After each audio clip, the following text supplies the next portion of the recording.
place. My name is Darcy Glidden, and I'm your host for this afternoon's Library Building Awards presentations, which are in the category of Architectural and Design Transformation. I'll tell you a little bit about the OLA Building Awards in case you're not familiar with them. There are two categories, this one and the New Library Building Award, and they alternate on sort of a 3-year cycle with one fallow year in between. The program is open to all types of libraries, public, academic, school, institutional and private firm libraries, as long as they have some form of public access. The award program, as I said, for this year is Library Architectural and Design Transformations, and it welcomes submissions for projects that included additions, renovations, restorations, conversion to library use, and/or interior design and refurnishing. I want to thank the OLA Awards jury. And sorry, second slide, thank you for attending. Be sure to introduce yourself in the chat and please ask questions in the chat, and some of the award winners may answer as we go, but at the end we do have a 10-minute Q&A and we'll be selecting some questions for them to answer. So the awards jury, that's a fun part of every year, and I want to give my thanks to the awards jury because it's a lot of work. There are a lot of submissions and they're quite detailed and lengthy, and we go over them, we review them, and then we have a meeting and we judge them against the awards submission criteria. Nancy Black from Nipissing, Mary Chevreau from Kitchener Public Library, Bob Jackson from Ryerson, Eric Riddell from Schultz and Zabak, Susan Spiegel from the Ontario Association of Architects. It was a great jury. We saw eye to eye on most things. We were pretty efficient in our granting of awards. And the virtual drum roll would be next, and we'll announce our 3 winners. And there they are. So we have 3 award winners for 2021, the Stainer branch of the Clearview Public Library, Lebel and Boulien Architects, the University of Toronto University College, Cone Chenier plus ERA Architects, and Windsor Public Library, the John Muir branch, G+G Architecture. All 3 excellent submissions, excellent building projects. The jury was quite pleased with all 3. So we will get right into it, and we're going to start with our first award winner, and that is the Stainer branch of the Clearview Public Library. And what the jury had to say: the pastoral setting of the new Stainer Branch Library is leveraged by thoughtful architecture to deliver a structure that, while modern and functional, is not jarring to the landscape it so wonderfully highlights. And we'll turn it over to Michelle to start the recorded interview. And please submit your questions to chat, and we'll be handling those at the end of the Q&A.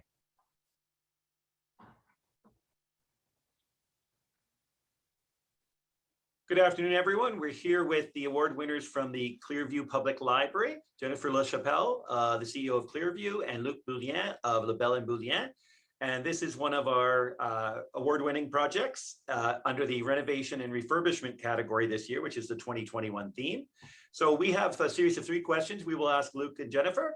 And Luc has provided a PowerPoint slideshow, which will highlight the building, the process, and the project. So we'll jump right in with the first question. Oh, and by the way, I have to say, beautiful building. Jury loved it. Very, very well done. So the first question, what was the intent of the building project, and what do you think was outstanding or unique about your project? Great question, and thank you for having me. We're very excited about the award and excited to be here to talk about this amazing building. I think to jump into kind of the unique aspects of this building, I think one of the main things is that it's a library connected to a community center and an arena. So the continuation of that community building was a key part of this, and how to create a communal space between the 2 buildings was a key part. So one of the things that we did for this building was to start out looking at the solar orientation of the site and what was around this amazing site. So we looked at the orientation of the sun and where this building was going to go. And if I, on the PowerPoint presentation, I'll just move forward to some slides to show the orientation of the building at the end of the community center. The idea was that we rotated the building to be on axis with the sun, which is different than the axis of the building, of the arena. And the idea was to get the best type of light for a library from all directions. And at the same time, angling out created this middle zone between the buildings that created this shared community space. So I think for us, the key thing for this library was natural light and how to address it in a library. So what we did was, by rotating it to face north, the large window of the main circulation space faces the north landscape, which is fields and a forest, and it brings in a lot of natural light. You could imagine the ambient sort of art studio type of light, which is really beautiful. And that could be seen at this image here, where this is from the outside. So all that light kind of bleeds in. But from the south, what we did is, rather than have harsh south light on directly on you in the library, we created these huge light scoops across the top of the building, and those are seen in the architectural, in all the views. You see them across the top here. These are you see them on these big light monitors across the top, and what those do is they go up and they face south, and they scoop the south light into the building, and it draws all that south light right into the middle of the space. So you could really see in this image how the south light is actually coming from behind you in these scoops and lighting the space without being too harsh at the same time or requiring blinds. Yet you look to the north to this beautiful window that allows the ambient light. So we tried to use the solar orientation as much as possible to create these unique features. And then along the east side of the branch, that faces a public park, it gets beautiful morning sun. So on that side, we put the long metal roof folds down, and you have a series of east windows. And the program that we placed there was key to having east views. So the kids area is right in front of an east window. The morning newspaper coffee station for the public is right in front of the east window. So anything where you could imagine a lot of the morning activity happens, the circulation desk has a great view at the east. Gets this beautiful east sun. And so as the sun moves around the building, you could imagine the spaces in the building work in a different way. So the main entry at the front, which is the big folded, you can see in this view, like the large sort of folded entry, has a really deep canopy so that the south light is controlled entering the lobby, yet the lobby to the building is still quite beautiful. And then from the west, you could see at the upper left-hand corner of this image, the roof is folded again, and there's a series of clerestory windows up top that allow west light in. So as the sun gets around to the west in the evening, you get that light into the building, which is in areas such as like the teen area, the meeting rooms, which can be used off hours from the library as well. So some of the public areas get this beautiful west light when that end of the building gets used more towards the end of the day. So from a unique kind of way we looked at it, and it's also the most sustainable way to deal with light too. So we tried to design the library to take advantage of all these different solar orientations. I think the other aspect of it, as you can see in some of the folded metal roofs, is we looked at the actual typology. You're adding a library to the side of a large hockey arena, which is a metal clad building that has a bit of a barn metal roof fold system to it, which is its own type of typology of a building on its own right. So we kind of took that metal barn metal, like the walls are metal and the roof's metal. We took that fold and we just kind of broke that fold to create the roof that we have, like you see in this image. So you can imagine this barn roof kind of getting folded to create these angles of the new building and to get that sun down through the space. So I think those are probably the two kind of most unique aspects of this building. Jennifer, anything to add? Well, I think for me, one of the unique aspects of the building is the fact that it is attached to the community center. The township of Clearview is a beautiful township. It's primarily rural. It's one of the largest geographically in the county of Simcoe, but the population is not that high. And as it's rural, the tax base is somewhat lower than a commercial or industrial municipality would be, and therefore you have limited money to draw on to build something, and so for us to be able to partner with the Parks, Culture and Recreation Department to utilize their community center, which during the day is usually underused for our programming, just made financial sense. And the way that it was executed by our architects was fantastic. The other thing Luke has gone on about the skylights or whatever term Luke uses for this. Traditionally, I hate skylights. Our old Stainer branch had one that we had to have removed, but these work so effectively. There is no glare. We've not noticed any increase in the heat in the building, but it does bring some added natural light, and I love them. Excellent. All right, second question. What were some of the biggest challenges faced during this project and how were they resolved? So what lessons were learned? Can I go first? Please, please. Don't build during a pandemic.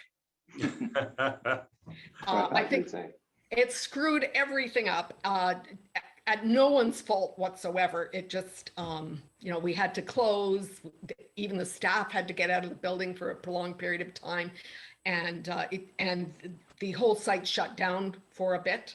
And as soon as you shut a site down, it's harder to get it up and running again. So that would be my big takeaway from this. As a librarian, I would say that before you get in, this is my second build project, but it's much bigger than my first.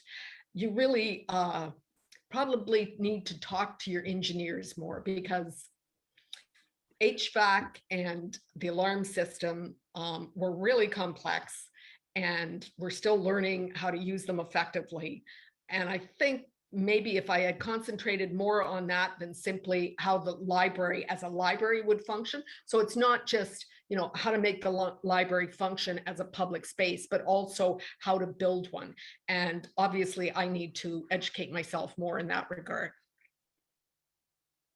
Yeah, I agree, Jennifer. The time of the build to finish during COVID was very complex, and it adds to your comment of not being able to properly train the systems in the building and use the building, sort of starting up slow and learning how it works. Like, there wasn't really that much opportunity for that. So that certainly made the end of this build complicated. I think adding a building onto the side of an existing building is probably what was most challenging for us, because it's not just physically the structural connection, which was challenging, but we had to create a firewall between the buildings to allow us to connect the way we wanted. But at the same time, we're connecting to a big public hall, and the public hall used for weddings and events opens into our shared community hallway, lobby and atrium space of the library. So, how to create lots of flow and openness and connectiveness while at the same time creating a 2-hour fire separation wall was extremely challenging. And these walls have expansion gaps between them. And you actually, if you go on site, you could see even on the floor as you walk into the hall. So I think from a technical standpoint, you could see where that connection is right here. I think that was probably the most challenging on this job from a fire safety and building science point of view.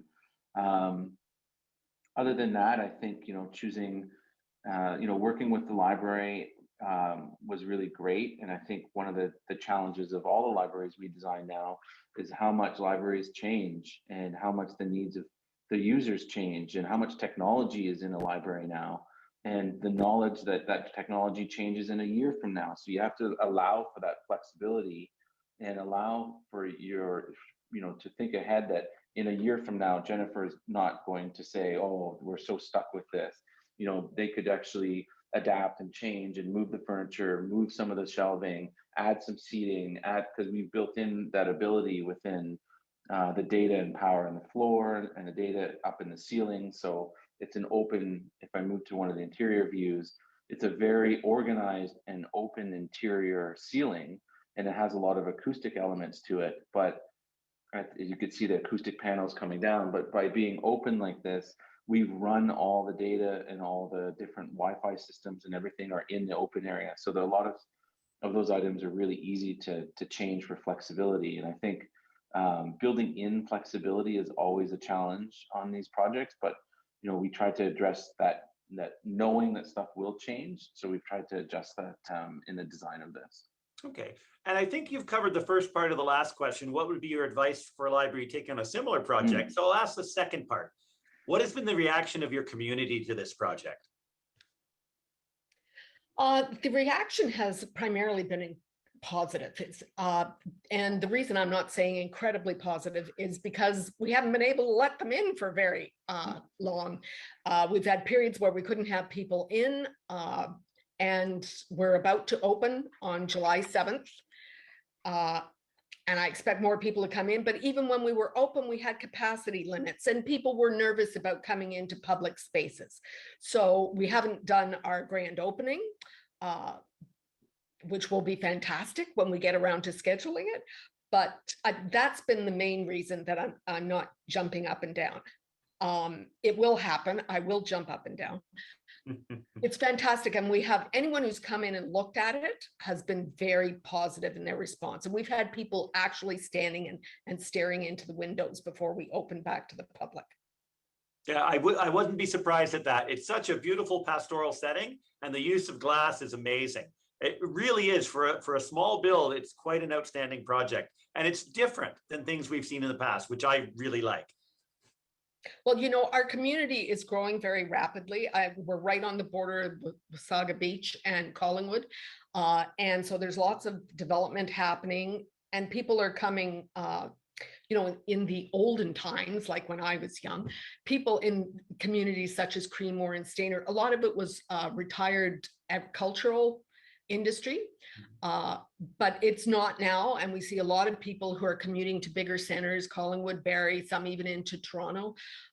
So the feel of the community is changing a little bit. I mean, people are coming because it is a wonderful rural atmosphere, but we also wanted, as Lucas said, we've got adaptability in terms of technology to move forward as times change.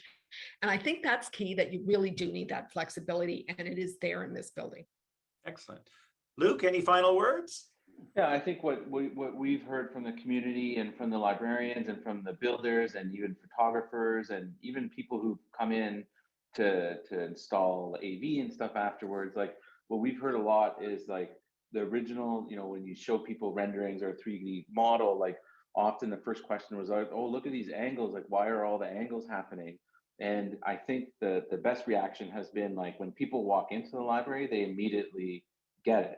Like you immediately understand why that was folding that way, why those little triangle skylight clerestories up top open up like that. Like when you're in the space and you walk in, everyone just says, oh, I totally get it. It's amazing. You tilted towards the sun and it actually works. So I think that's been like my favorite part about the build is that, you know, when someone walks in and their reaction is like, oh, the architecture completely matches the sort of feel as you go in and it totally works. So that's been my favorite part for sure. Excellent. Thank you very much and congratulations again. Thank you. Thank you very much. Thanks. Bye now. Alrighty, so before we go on to the next one, I'd be remiss if I didn't thank all of those who submitted a project for consideration. Only a small selection, a subset of submitted projects are ultimately chosen for awards. We appreciate the complexity, challenges, and accomplishments involved with all library building and renovation projects. All submitted projects are of interest, and we have showcased them as part of the Annual Institute on Library as Place, and you'll be able to find them somewhere on the program webpage for AILP. So we're moving on to our second award winner, which is the University College at the University of Toronto. Architects are Cohn Chenier plus ERA Architects. So if we want to advance to the next slide, this is what the jury had to say about UC. Sorry, just give me 1 second. Okay.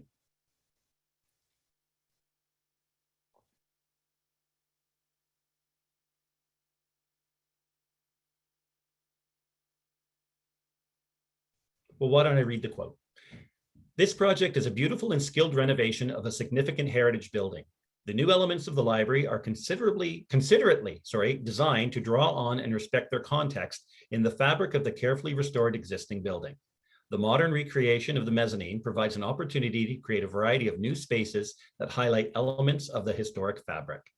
And we have John Chenier and I believe Donald Ainsley as well, who will present, well, we'll have their recorded interview as soon as we move to that slide. There we go.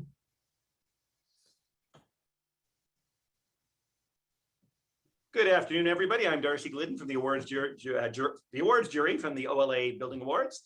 And I'm here with John Chenier from Cohn Chenier Architects and Donald Ainsley from University College at the University of Toronto, one of the 2021 winners for the complete fantastic transformation of the University College Library. This one was unanimous by the jury and gushing praise. It's phenomenal what you've done with this project. We'll jump right into it because we want to keep this fairly tight at 15 minutes. So we'll ask the first question: what was the intent of the building project? And then the second part of that is, what do you think was outstanding or unique about your project? Why don't I start with that one? So I was principal of University College from 2011 to 2019. And when I started my term as principal, one of the things I realized is our greatest asset as a college was this incredible building. You can see sort of an image of it in a painting behind me, a mid-19th century classic building, National Historic Site. But as you walked around the building, it was clear that a lot of the spaces weren't being used very effectively. Many of the glorious historical rooms sat empty most of the time, and it wasn't serving our student population. So we set about a process of thinking through what it would be to revitalize the building. We had 4 principles that were guiding us in this approach. One is that it had to forefront the undergraduate experience, because University College is a focus for undergraduates at the University of Toronto. Another is that it had to embody University College's special place in the University of Toronto campus, at the very center of campus, the iconic building of the University of Toronto. And you'll notice, if you ever see stories about universities in Canada, often it's a picture of University College that's used to illustrate it. It's really a special building that's really in the hearts of all its students, faculty, staff, alumni. A third principle was accessibility. So University College was created to be the college that was for everyone. It was a non-religious college at a time when most colleges had religious affiliations. And we keep recognizing what accessibility means and openness as we've gone through the years. And we realized that this building was not, the way it was designed, very friendly to people who couldn't negotiate stairs very easily for one reason or another. There were a lot of level changes, sometimes just one step, sometimes several, and it wasn't a very accessible building at all. And finally, heritage, obviously National Historic Site, core historic building in the city and the country.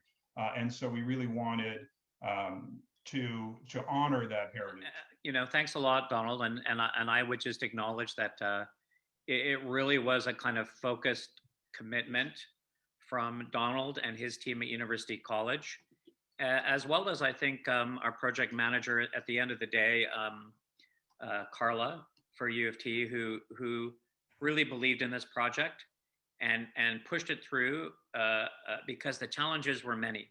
I mean, outlining, just kind of even reviewing the 4 points that were given to us as being important.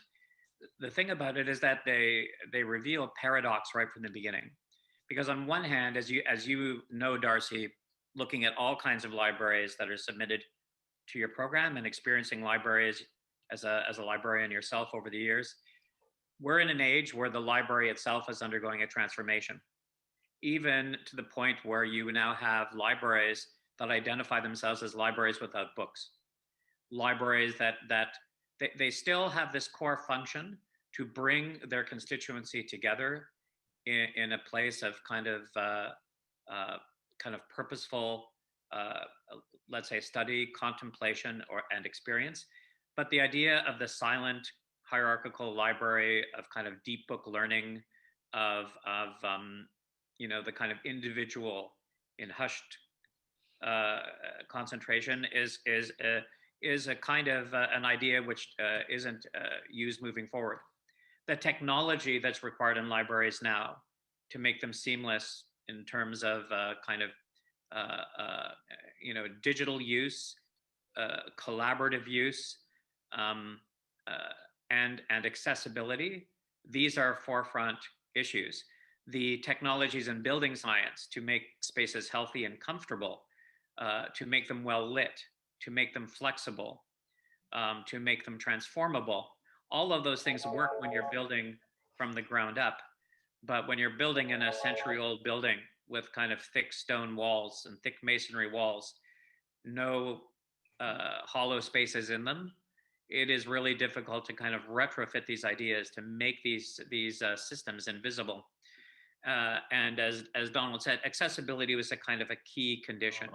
So number 2, what were some of the biggest challenges? And you've touched on this. What were some of the biggest challenges faced during this project, and how were they resolved? And what lessons were learned? Well, I think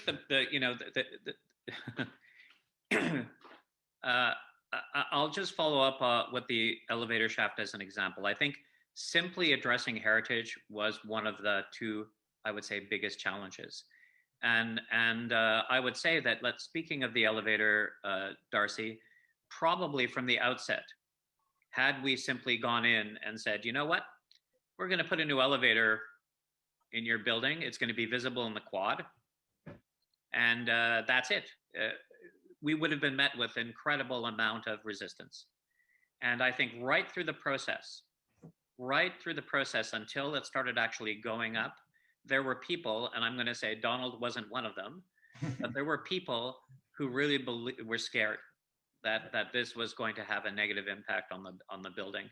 And in fact, the kind of early feasibility study was so, I think, committed to the kind of leap of faith that the elevator could be contained within the interior of the building so as not to make an appearance on the outside, that our first big challenge was to demonstrate, one, that wasn't a practical or possible thing to do, which really was kind of a leap of faith, to kind of create a process where we walked through not just Donald and his immediate team, but we walked through the entire faculty council at UC through a series of meetings with questions and answers to make sure that everybody was involved with the reasons why we believed it could not be done as per the feasibility study. And then once we accepted that this was the best place to put it, to kind of work through an iterative process that would allow people to participate in this leap of faith, to kind of, and I think you have to engage people's imaginations to do that, which meant it had to be an iterative process. It couldn't just present a fait accompli. It presented kind of schematic sketches at first. It played with scale, it played with shape. We got feedback, and we incorporated that feedback. We then presented to the design review committee at U of T, which is made up of people, of my esteemed colleagues. They too questioned it. And these are architects who would be the first to kind of put contemporary additions onto historical buildings, and in fact have made great reputations for doing so. And that had to go through a 2 or 3 step process. But once it was sorted out, that we had sufficiently presented the idea through shared imagination, shared collaboration, I think, to get enough people to kind of take that leap of faith with us. Because I have to tell you, as an architect, we have to know things are going to work. But for me, there's nothing more satisfying than actually something exceeding your expectation. So as much as we need to have that kind of security and give that to our client as kind of experts, I always say you have to kind of perform like an expert, but you want to experience like an amateur. You want to be able to take the same pleasure and delight, watch it transform, go back month after month, because even when the panels went up, they were almost orange. They were so bright and copper. And Donald would phone like once a week. Are you sure it's going to change color? Like it's going to get duller. and even to the point where like I wasn't even sure, right? So we had to call the manufacturer. We had to make sure that they used a certain kind of copper, but then all of a sudden it started transforming. And then every day you went back, it looked more beautiful than the day before. The other challenge, Darcy, because I have to mention this, is the whole idea of accessibility in this project. The accessibility pillar was extremely challenging. And for us, the position we took, ideological position we took, was kind of based on the idea of universal design, which is to say that even though we do have proprietary systems to help people navigate the challenges of access in buildings, that at University College, because in its history, innovation and accessibility and diversity was kind of a principle from the beginning, we wanted to make sure that what we did to kind of make the building more accessible was transparent. With careful planning, we could create interior ramping systems and we transformed stepped corridors into ramped circulation zones. And the whole idea of these ramped zones, again, was to make it look as though they were there all along. I think what Donald used the phrase spectacular but subtle. And I think all of the design elements you've done for this renovation are spectacular but subtle. So what would your advice be for a library taking on a similar project? Or what has been the reaction of your community to this project? I don't know that there would be a similar project. Again, this is, as Donald said, this is one of the iconic university buildings in North America. No one else may have one that needs work like this, but certainly I think the reaction of your community is very important as well. Well, the University College community had to get behind the building because the government doesn't give money for these kinds of projects. And so it was entirely funded with donations from our alumni community, lead donors, Ed Clark, Paul Cadario.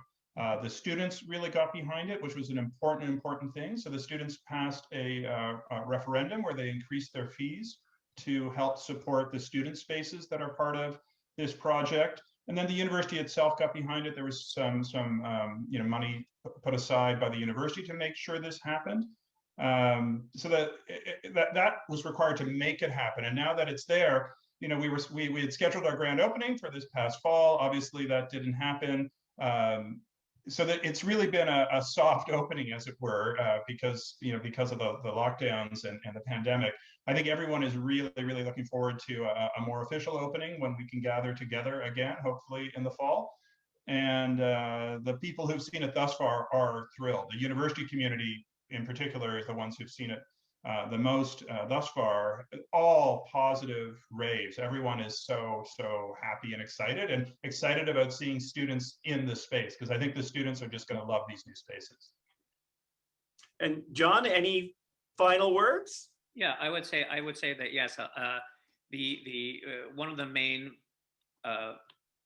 points of view that we took in the project was to really see this as student-driven space. So the opportunities, whether it's shared study areas, communal reading rooms, destination cafe up in one of the most beautiful clear story attic sections of the building, the new views, the overlooks of those buildings that had never existed before, the proximity to the heritage features that you can now talk face to face with the gargoyles, that you can really appreciate the beautiful stained glass windows that were not accessible before, even with the previous mezzanine. I would say these are all things that are driven by experience, not by artifact or object. And I would say that the advice that I would give, and it's not really advice, but I think that the lesson that I think was learned by the community, the stakeholders that really engaged the process, and there were a lot of them, including other architects who were friends of University College, was, rather than going into a building with all of these, with people and institutions' opinions that say, you can't do this, you can't do that, these are the things you can't do, you can't touch this. I would say that my position would be, can we at least for a moment put aside that expression and imagine and say, could you imagine what would happen if we could do this? Congratulations again on a fantastic project. Universal acclaim from the jury. A well-deserved award. All righty. So we'll go on to our third project winner, which is the Windsor Public Library's John Muir Branch project. And this is what the jury had to say. This project is a perfect insertion of modern use into a heritage structure, repurposing a fire hall to a library. Libraries save knowledge. Fire stations save people and buildings. It is a beacon that highlights the original structure and urgency of purpose. Now community-centered, it reveals and layers its historical and modern structures in a way that teaches architecture by modeling the reuse and repurposing of historical buildings. So on to the video.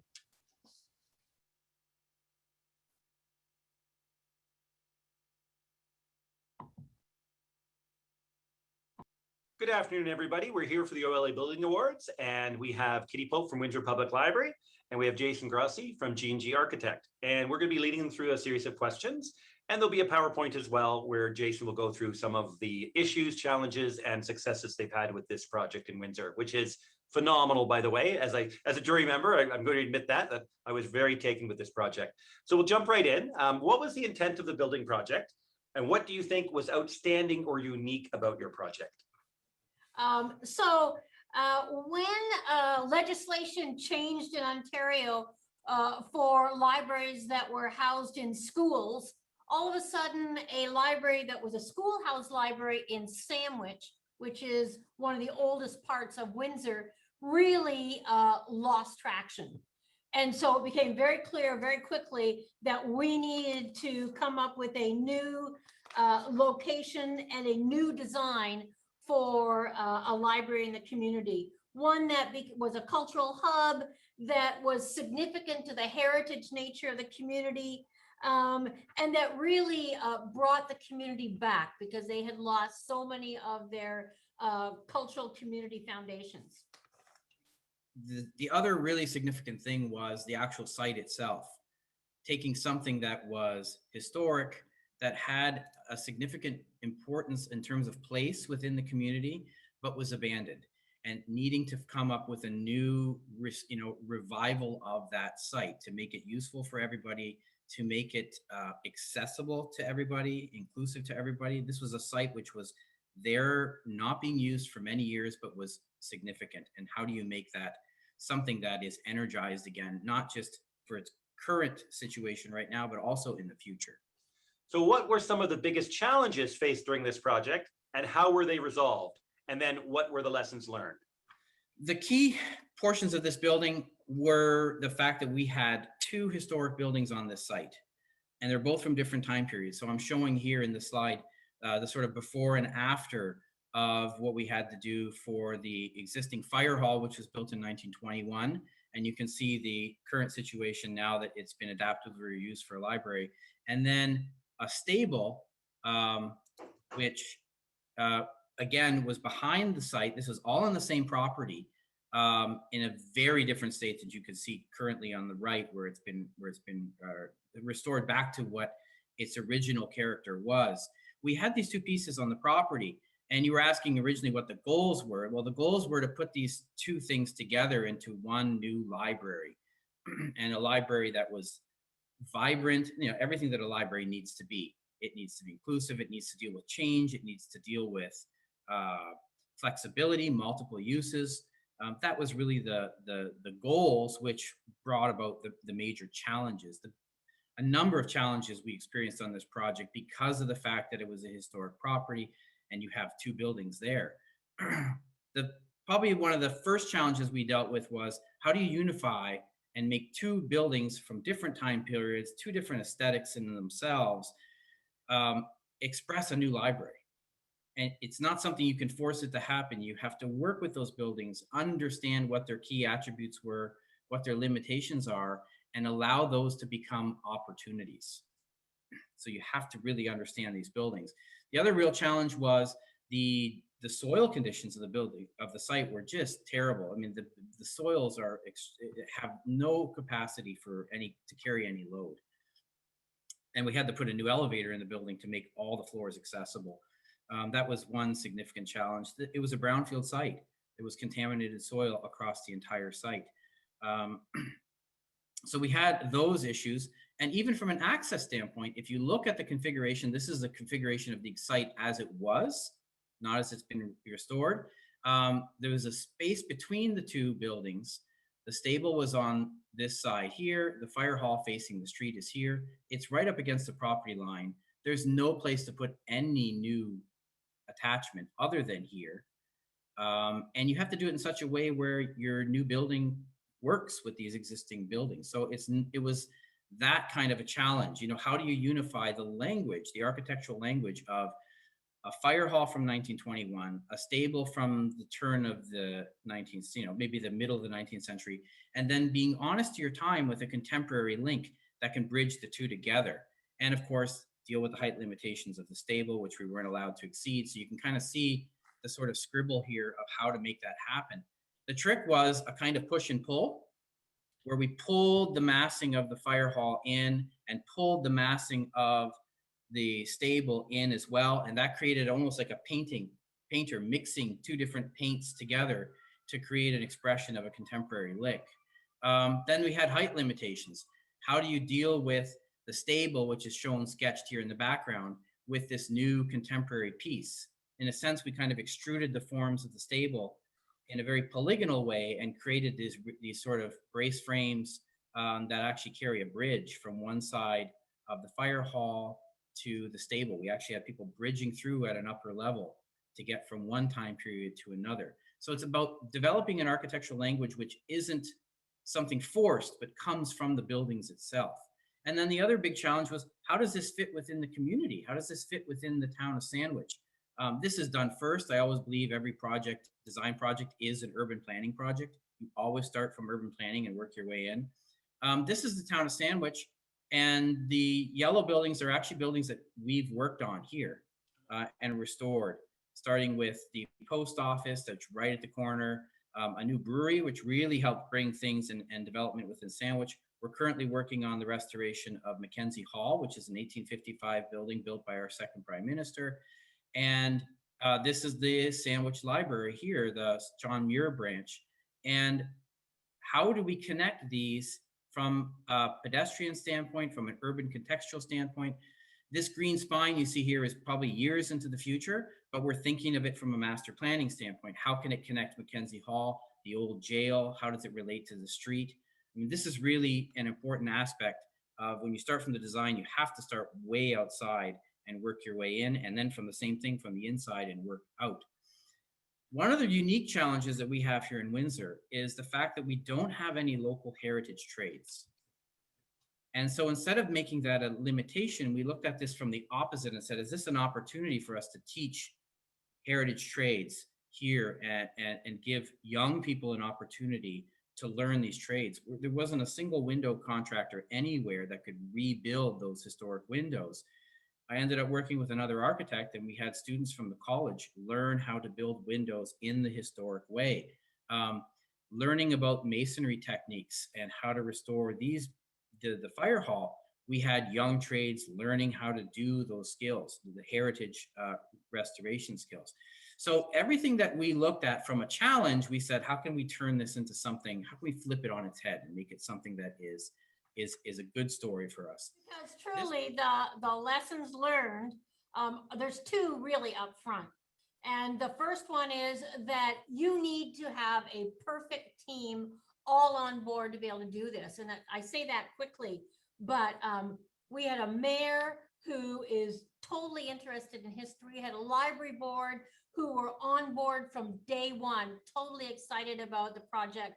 We had a city staff who were fabulous in making the project happen, a design team with Jason and his staff who looked after the big issues and the little issues, even down to the size of the grain of sand that we were going to be using to rework the bricks in the building. A contractor who totally wanted to be part of the Sandwich project. And you know, most of all, we had a community, the Sandwich community, who were so excited from day one. The moment Jason and I walked in one day and saw all these raccoons looking back at us, we knew that there was a community of raccoons and a community that was totally excited about the project. And as much as the raccoons moved away, we know that they definitely watched us because they're still trying to get in. The other piece from the learning absolutely is accurate upfront costing, because people say, well, if you're going to reuse a building, it's got to be cheaper than building one from scratch. Absolutely not. Yep. When you're looking at a heritage project, my best advice, double your budget. And luckily, we had to do that. And if it had not been for the mayor and city council and the library board saying, we believe in this project and we're ready to put our money where our mouth is, that wouldn't have happened. So our best advice is get yourself a great team across the community and be very accurate about your upfront costs. Yeah.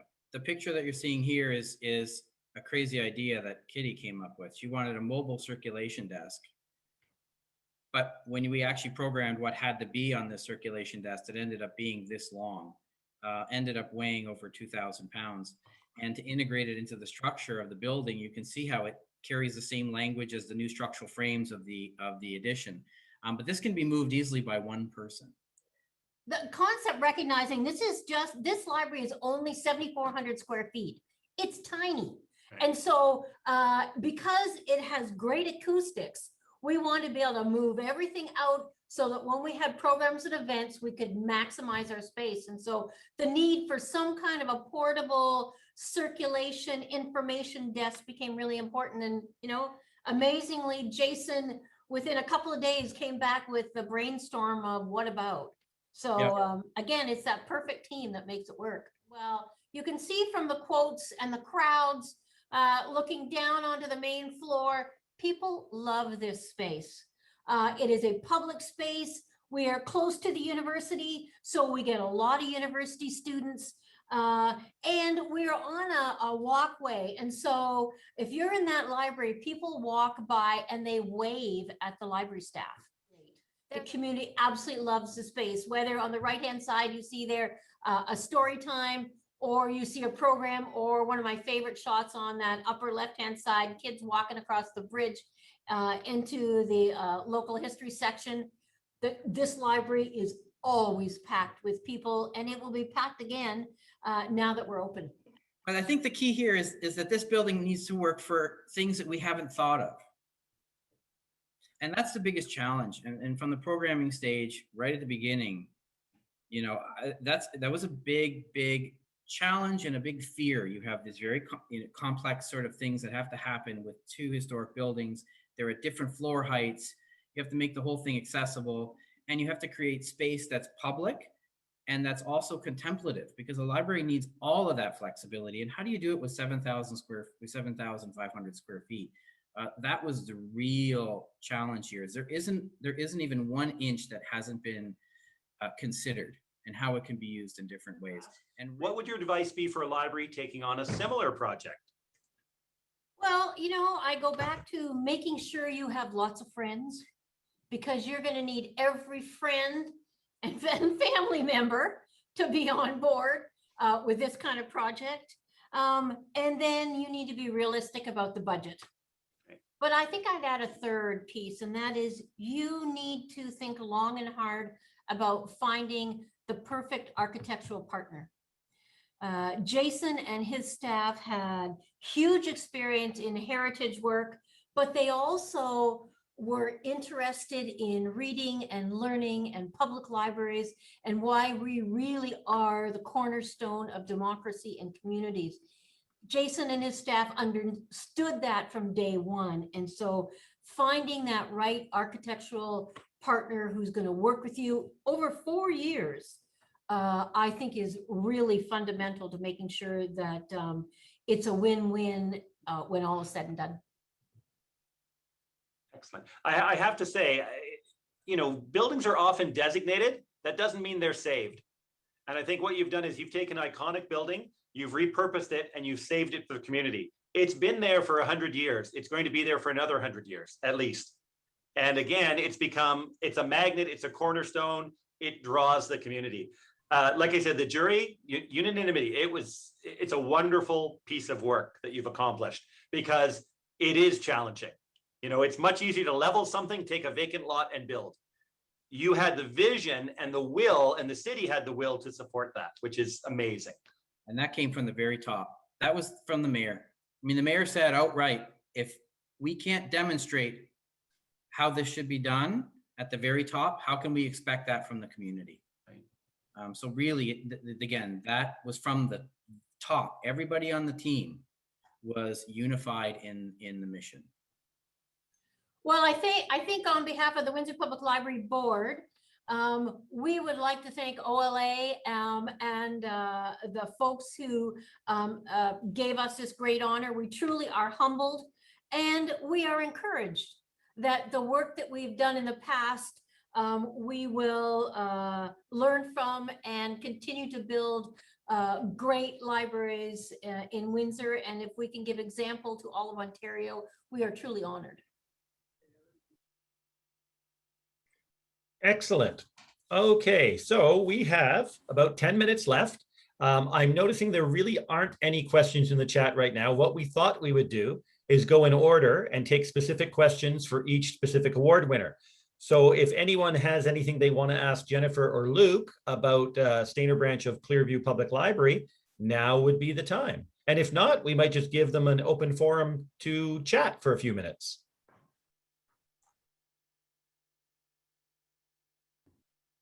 What do you think, Jennifer? Anything else you want to say? Oh, there's anything you would have done differently? Well, again, I'd just like to say I need to know more about the building process and dealing with contractors. Because sometimes they would talk about things and I'd have to go home and sit with a book and look everything up or Google it. And I wish I had more knowledge of the building process. And it's really, when you do a big building, it's very complex. Other than that, I love the space. I think the community already loves the space. I think they'll love it more.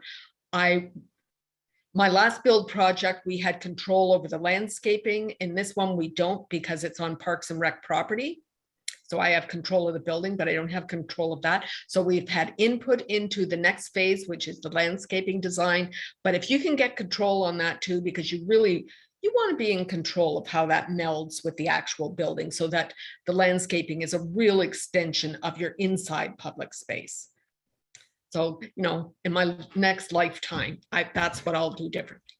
Yeah, I agree with Jennifer as well, that my comment would have been including the landscape as part of the project budget and schedule, and got kind of pushed off to sort of phase 2, and the design of the building is so landscape driven that it would have been nice to finish the kind of parquet concept beside the building as part of the construction, but it sounds like it's moving through now as part of this year's construction. So it will be there eventually. Excellent. John Chenier had a great idea. He wondered if Michelle could share, because I don't know if you noticed, everyone, but Michelle has posted links to all of the submissions and the award winners in the chat. And John has suggested that we screen share and bring up the images of UC, and he can give some brief commentary. Michelle, can you do that for us? You want me to bring up the U of T package? Yes. And if we can scroll through, and then John and Donald will give some commentary. Yeah, just give me 2 shakes.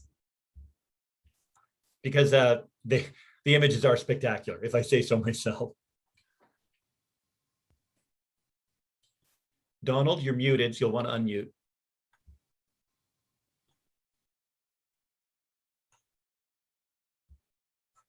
Yeah, I just think it's unfortunate that I didn't realize we had talked with Melissa about her just simply scrolling through the image deck independently as part of the video. We didn't know that it would not be incorporated. We certainly would have tried to help do that. So I think maybe if it's okay, Donald, and you can just pipe in here just for the benefit of the 60 or so participants who didn't get to enjoy any images and didn't want to break it out to the to the shared link. Maybe Michelle, you could just kind of slowly scroll through them, and you can kind of say, I think the most important thing to maybe give some context is the building. Just one back, Michelle, for a second.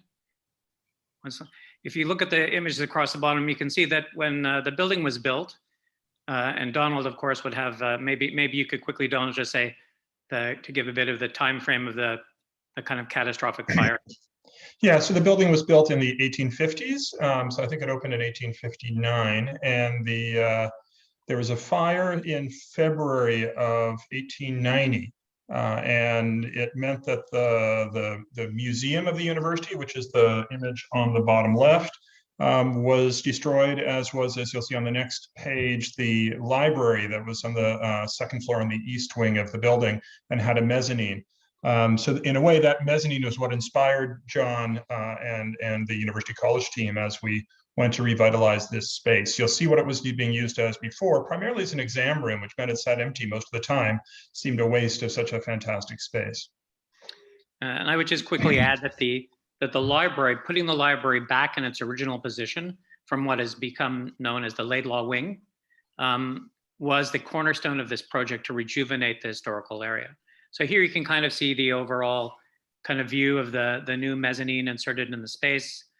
and the new stairway. And the idea was to make a project that was clearly contemporary and of its time, but in a way looked like it had always been there. And that certainly 100 years from now, people won't think that it wasn't always been there, the people who are not historians. How to kind of preserve the large rooms, how to differentiate between the heritage elements, and how to, the way we would put it, put a contemporary future legacy, how to handle acoustics like we did in this kind of major element hanging in the rotunda space that added new lighting, and how to create, with a very minimum staff, great overlook, how to separate the new elements from the individual elements, and how to bring people intimately in contact with elements which had never been looked at eye to eye, and to kind of create spaces that the students would come to kind of, I think, fill with their own energy. Perfect. So conscious of time, we're just going to keep scrolling through. Oh, stop at that one because that's my favorite. That's the external elevator shaft. Right. Yeah. So the elevator is made up of hundreds of individual custom formed copper panels, which allude to the kind of whimsical, eclectical, kind of Gothic Game of Thrones meets Harry Potter's theme of the existing building. And at the same time, there's a kind of an illusion. We secretly knew that Donald was a fan of owls. So there are certain moments when you are in the courtyard that this building almost looks like a kind of a stoic owl perched on the building. And again, this, which may be the most controversially public aspect of the project, in the end, my guess is it's the most loved and unexpectedly loved by people, I would say, who have admitted to me privately, 5 years after we showed it, and designed it, that they had internalized a hatred for having to do this. And then once they saw it, were completely melted with affection for it and couldn't see it have happened any other way. Michelle, let's keep moving. Oh, I guess we're not. Thanks, Darcy. No problem. And again, I'll stress to everyone that you can contact the award winners directly if you want more information, but take the time to go through their packages as well. And now we'll move on to Luke and Kitty from Windsor.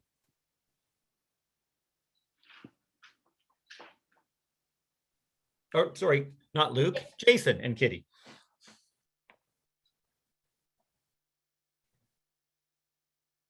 Did I lose Jason? I'm here. Video doesn't want to kick on, but I'm here. Okay.